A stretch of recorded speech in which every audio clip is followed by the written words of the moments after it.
গভীর ঘুমে আচ্ছন্ন। ঘরের বাঁ দিকের জানলাখানি খোলা।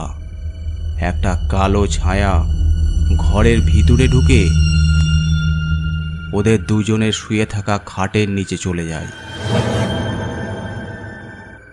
হঠাৎ করে সোমার ঘুম ভেঙে যায়।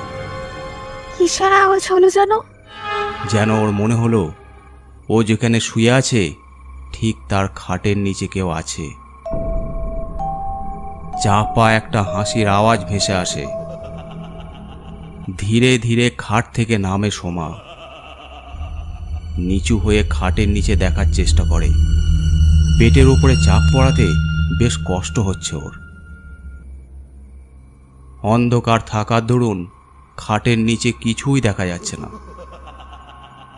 কিন্তু একটা ক্ষীণ হাসির শব্দ ভেসে আসছে। হঠাৎ একটা কালো হাত সোমার বাঁ হাত চেপে ধরে খাটের নিচে টেনে নিয়ে যেতে চায়।